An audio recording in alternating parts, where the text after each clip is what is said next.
Good morning students, welcome back. आज जो है हमारा एक नया टॉपिक बैंकिंग स्टार्ट करने वाले हैं।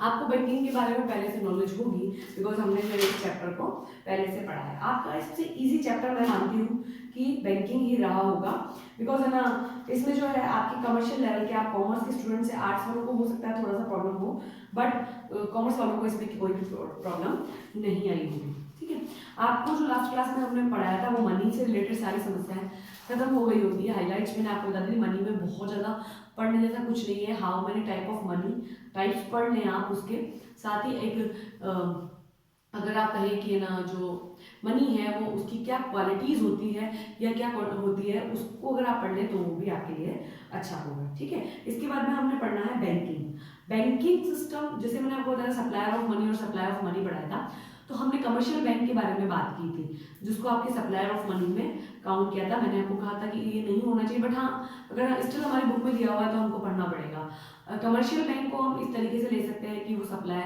हम आरबीआई के पास नहीं जाते पैसे लेने के लिए, कमर्शियल बैंक के पास जाते हैं।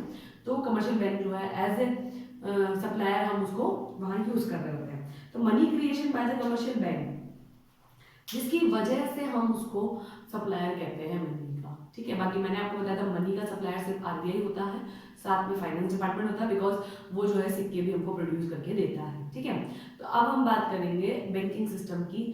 जो आपके सप्लायर हैं, जो आपके मार्केट में मनी को अवेलेबल करवाते हैं, मनी के फ्लो को जो हम कह सकते हैं कि इंक्रीज भी करते हैं और डिक्रीज भी करते हैं, इन्फ्लेशन और डिफ्लेशन से लड़ने में मदद करते हैं। ठीक है, तो money creation by the commercial bank, in the previous chapter we noted that the commercial bank are an important source of money supply in the economy. Unlike the central bank, the commercial banks do not have the authority of issuing currency.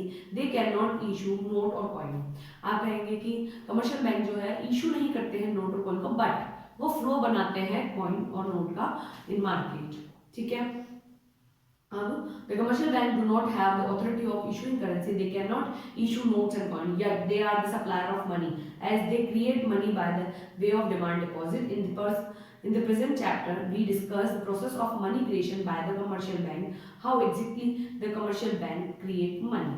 Basically हम आपको ये बताना चाह रहे हैं यहाँ पे कि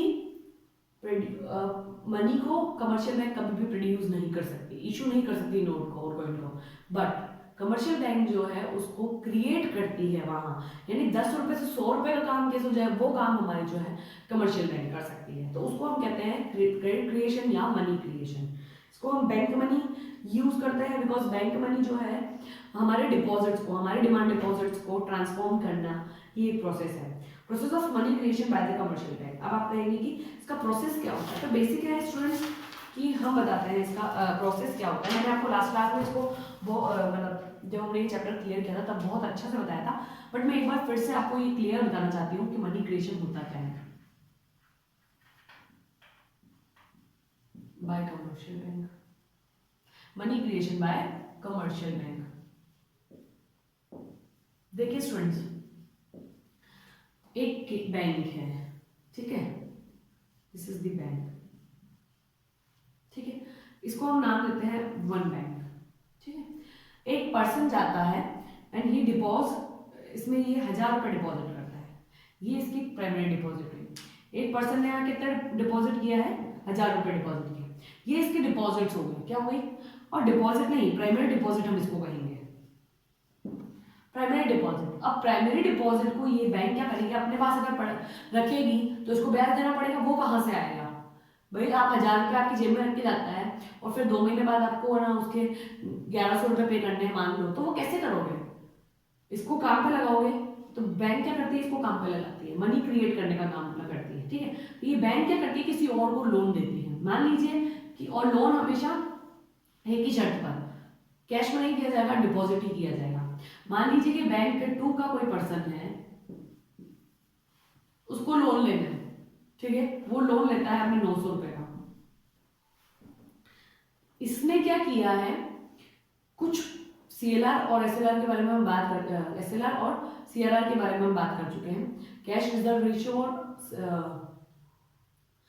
जो है आपकी कमर्शियल बैंक का प्राइमरी डिपॉजिट का एक फिक्स्ड परसेंटेज जो है आपको सेंट्रल बैंक के पास देना पड़ता है वो हमारा CRR होता है, एक फिक्स परसेंटेज खुद के पास रखना पड़ता है वो हमारा SLR होता है। मान लीजिए कि इसके जो है 80 जो है रुपीज़ हमने किसको दे दिया है, हमने दे दिया था CRR को, और हमने जो है 20 रुपीज़ इसके जो है उसको दे दिए SLR को।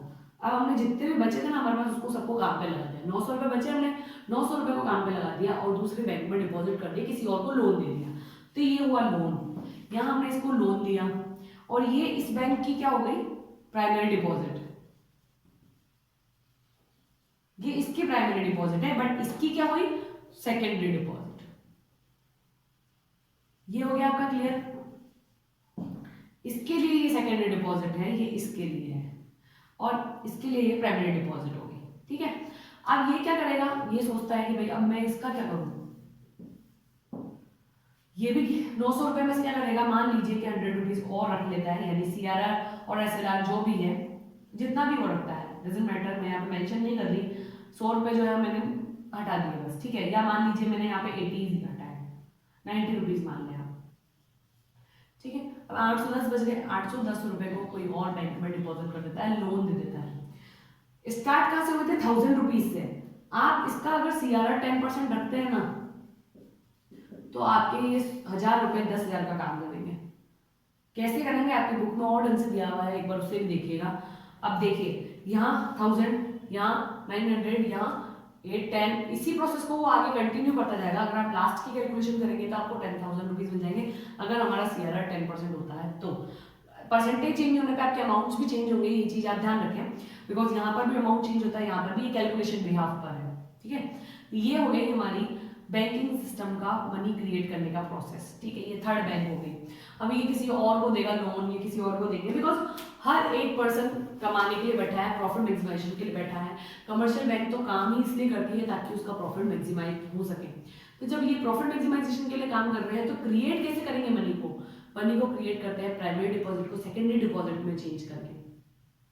सेकेंडरी डिपॉजिट लोन होता है, इसके ऊपर आपको इंटरेस्ट मिलता है, और यहाँ पर तो इंटरेस्ट पे करना पड़ता है, और यहाँ पर आपको यहाँ पे इंटरेस्ट पे करना पड़ता है, यहाँ पे आपको इंटरेस्ट मिल रहा होता है। पे तो करने वाला 2% होगा मान लीजिए, और लेने वाला जो होता है वो हमेशा 4% होगा, तो इससे जो है वो प्रॉफिट कमाता है।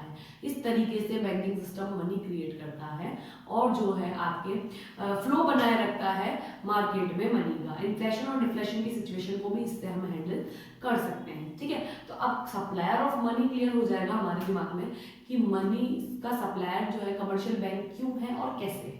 क्लियर है, अगर आपको रिलेटेड कोई भी प्रॉब्लम आए आप पूछ लीजिएगा। Thank you.